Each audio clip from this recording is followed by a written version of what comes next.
नमस्कार।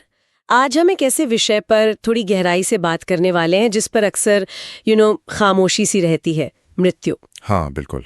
हमारे पास ओशो की किताब मृत्यु एक रोमांचक यात्रा की एक समरी है और आज हम इसी नजरिए को समझने की कोशिश करेंगे कि मृत्यु शायद वो अंत नहीं है जो हम मानते हैं, बल्कि कुछ और है।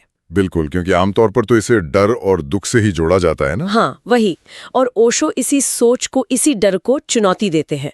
उनका कहना है मृत्यु कोई अंत नहीं है, ये एक यात्रा है रोमांच से भरी हुई। ये सुनने में ही कितना अलग लगता है। हाँ, ये सोच ही अपने आप में काफी क्रांतिकारी है और अगर इसे समझे तो मृत्यु का पूरा अनुभव बदल सकता है। तो फिर ये जो डर है मृत्यु का, ये आता कहाँ से है? मतलब क्यों डरते हैं हम? स्रोत क्या कहता है इस बारे में? स्रोत बताता है कि इसकी एक बड़ी वजह तो है अज्ञानता। सीधी सी बात है, हम जिसे जानते नहीं उससे थोड़ा डरते ही हैं। अच्छा। जैसे अंधेरे कमरे से डर लगता है। हाँ, बिल्कुल वही। रोशनी जला दो तो डर खत्म।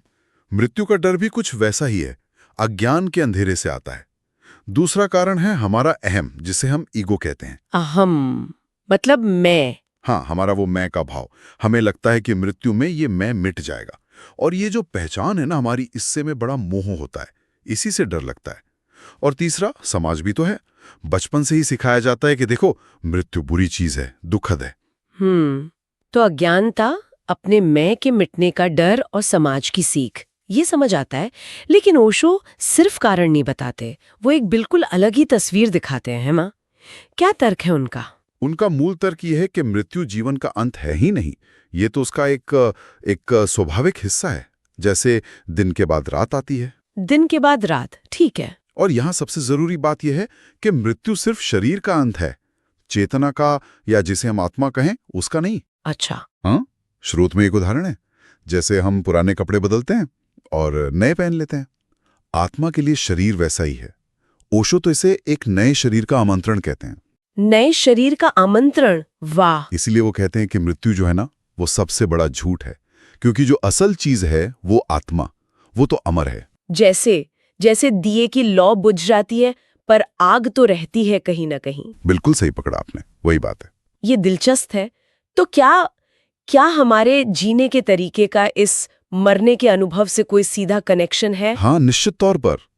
ओशो का एक बहुत मशहूर कथन है, जो जीना जानता है वही मरना जानता है। जो जीना जानता है वो ही मरना जानता है। इसका क्या मतलब हुआ? इसका मतलब है कि अगर कोई इंसान हर पल को पूरी तरह जीता है, पूरी जागरूकता से, पूरे उत्सव के साथ, तो उसके मन में मौत का डर नहीं रहता, क्योंकि उसे कोई अफसोस नहीं होता, कोई अधूरापन नहीं लगता। अच्छा, मतलब बिना रिग्रेट्स के जीना। हाँ, बिल्कुल। जागृत होके जीना, मस्ती से जीना, वही ओशो के हिसाब से एक अच्छी, एक उत्सवपूर्ण मृत्यु की तैयारी है। आपने जागृत होकर जीने की बात की, तो यहाँ ध्यान, मेडिटेशन, इसकी भी कोई भूमिका है? ओशो का एक और कथन है शायद, मृत्यु जीवन का आखिरी अनुभव है। अगर तुमने ध्यान सीखा है तो मृत्यु समाधि बन सकती है। ये समाधि क्या है यहाँ? हाँ, ये बहुत गहरा पॉइंट है। देखिए, ध्यान क्या करता है, वो हमें इस पल में, वर्तमान में पूरी तरह मौजूद रहना सिखाता है। ठीक है। और मृत्यु क्या है? वो जीवन का अंतिम वर्तमान क्षण है। तो अगर किसी ने ध्यान का अभ्यास किया है तो वो उस आखिरी पल में भी जागा हुआ रह सकता है, होश में रह सकता है। होश में? हाँ, और समाधि से ओशो का मतलब है चेतना की वो गहरी अवस्था जहां जहां ये मैं और तुम का भेद, ये सब मिट जाता है। वो इसे ध्यान की आखिरी परीक्षा मानते हैं, सबसे बड़ा ध्यान का क्षण। जैसे कभी कभी किसी एक्सीडेंट के वक्त लगता है ना, सब कुछ एकदम स्लो मोशन में हो गया। बिल्कुल। वो क्यों होता है? क्योंकि उस वक्त मन एकदम अलर्ट, एकदम जागा हुआ होता है। तो ध्यान करने वाले के लिए मृत्यु का क्षण कुछ वैसा ही तीव्र सजगता का अनुभव बन सकता है, समाधि जैसा। लेकिन ये जो उत्सव वाली बात है, ये थोड़ी सी चौंकाने वाली नहीं है? आमतौर पर तो लोग रोते हैं, दुखी होते हैं। ओशो इस पर क्या कहते हैं? हाँ, और यही ओशो का सबसे क्रांतिकारी पहलू है शायद। उनका कहना था कि भाई, मृत्यु पर रोना, धोना, शोक मनाना, ये असल में उस यात्रा की प्रकृति को न समझना है। अच्छा। हाँ, इसे तो आत्मा के एक नए पड़ाव की शुरुआत की तरह देखना चाहिए, एक उत्सव की तरह। उन्होंने अपने शिष्यों को यही सिखाया भी। कहते हैं, जब ओशो ने शरीर छोड़ा तो पुणे आश्रम में मातम नहीं हुआ। नहीं हुआ? नहीं, बल्कि नाच गाकर, संगीत के साथ उत्सव मनाया गया। पोस्टर लगे थे, सेलिब्रेट, डोंट मोर्न, मतलब शोक मत करो, उत्सव मनाओ। ये हमारी जो पारंपरिक सोच है ना मृत्यु को लेकर, उससे एकदम उलट है। ये तो बिल्कुल ही अलग नजरिया है। तो अगर हम इस पूरी बातचीत से कुछ प्रैक्टिकल बातें निकालना चाहें जो रोज की जिंदगी में काम आ सकें, तो वो क्या होंगी? हाँ, स्रोत कुछ सीधी बातें सुझाता है। पहली, कि हर दिन को ऐसे जियो जैसे वो आखिरी हो, मतलब पूरी एनर्जी से, पूरी जागरूकता से।